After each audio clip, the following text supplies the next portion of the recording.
Господ прати Натана при Давид. И той като дойде при него, каза му: в един град имаше двама човека. Единият богат, а другият сиромах. Вие знаете по-нататък историята за агънцето. И в 13 стих, след като пророк Давид завърши думите и каза: богаташа взема едничката овчица на бедния човек, закла и посрещна своите гости, а не даде от своите стада. И в 13 стих, след като Давид чу тази лоша постъпка, тогава Давид каза на Натана: съгреших Господу. А Натан каза на Давид: и Господ отстрани греха ти, ти няма да умреш. Амин. Нека се. Тази заран, драги брати и сестри, Словото Божие разкрива пред нас една от най-тежките истории, които са описани в Библията, в Божието Слово. Историята на един необикновен човек. Историята на един признан от Бога човек. Историята на един помазан по особен начин човек. Историята на един, който управляваше Израел с Божието помазание, цар Давид, и една жена, наречена Бицабе. Това е най-тежката история, която е описана, драги брати и сестри. Защото един велик цар, един човек, който беше помазан, избран от Бога, още като младеж, като дете, да управлява избраният Божий народ. Един човек, за който Бог беше казал: и Давид е мъж по Божието сърце или по моето сърце, пада дълбоко в грях. Избран човек, помазан човек, човек по Божието сърце, изпада в грях. И то никакъв да е грях. Прелюбодейство, лъжа и убийство. Каква трагедия! Каква трагедия в живота на този човек! Той, който чрез когото Бог освобождаваше душите запленени от нечисти духове, само с песните му, само с псалмите му. Един човек, който беше по сърцето на Бога. Един човек, по който беше Божието благоволение. Но тази заран още по-поразителна е, и драги брати и сестри, и Божията реакция. По-поразително е и това, което Бог беше направил и предприе. Този човек, според нас, заслужаваше да бъде унищожен.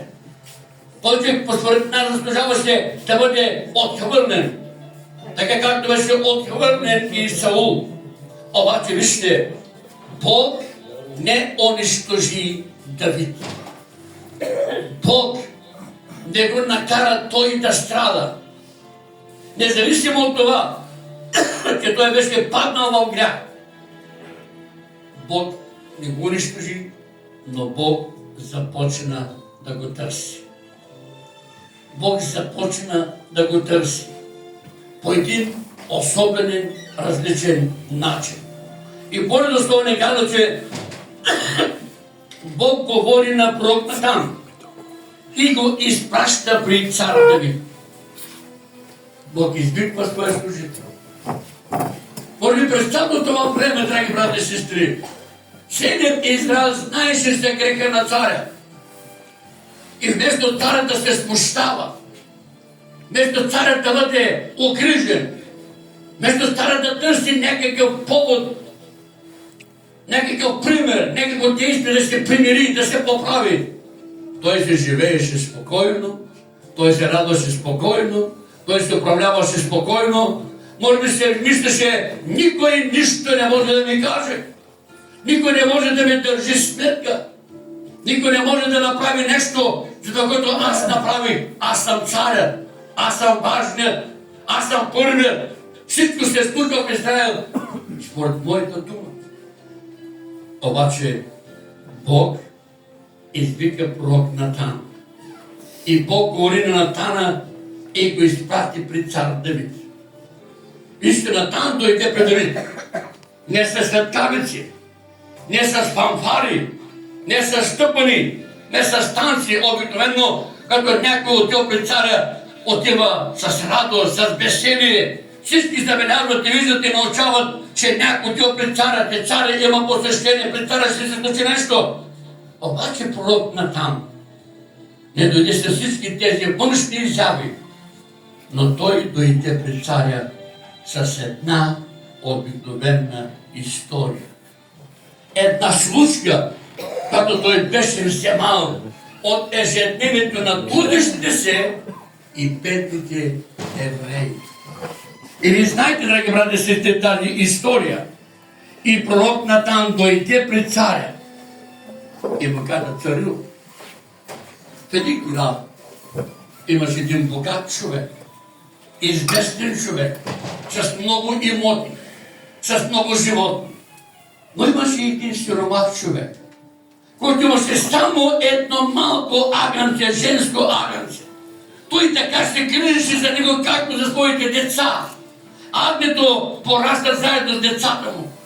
Както децата му бяха ценни за него и бяха прилепени с ним, така и това агънце.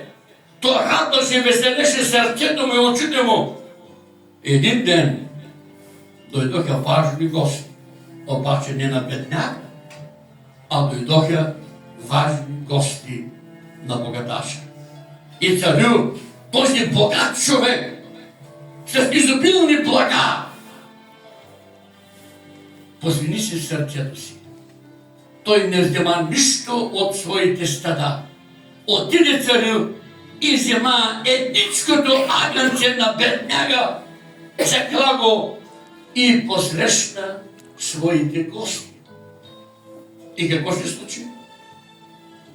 Вижте колко справедлив е царя. Колко добър е царя.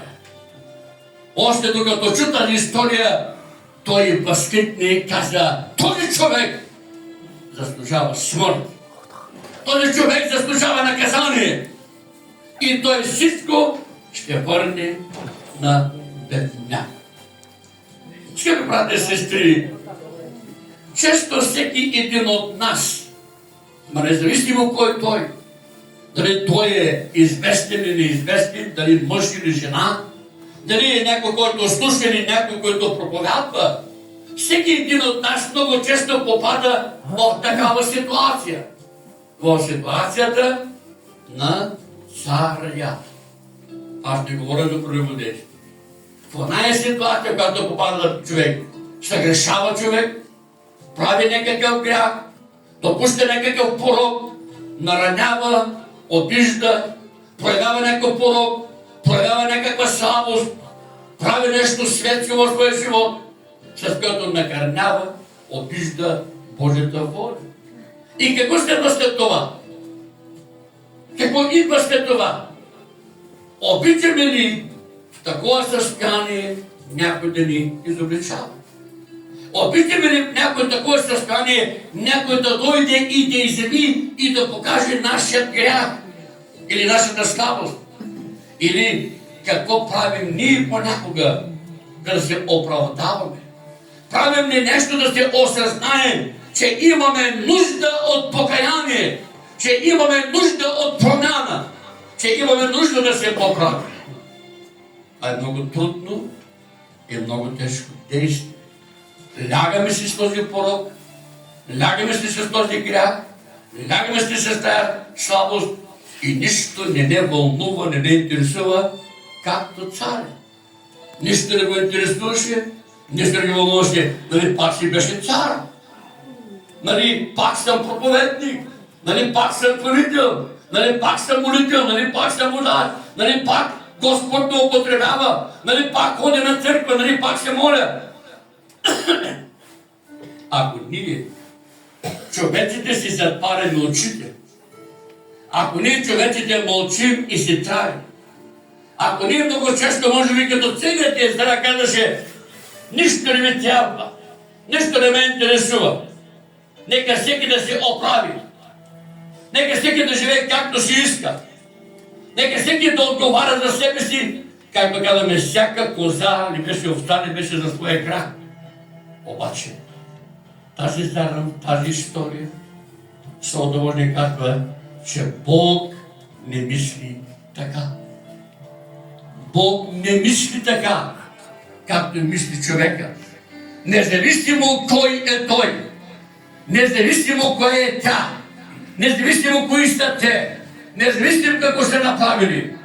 Ако човекът прикрива, ако човекът си затваря очите, ако човекът не предприема нищо, Бог не мисли така. Този текст, драги братя и сестри, ни показва как Бог изобличава и как човекът се оправдава и как идва спасението в живота на човека.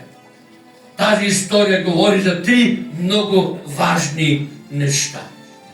Словото Божие, тая заран на първо място ни показва, че Божието изобличение идва различно от изобличението на човека.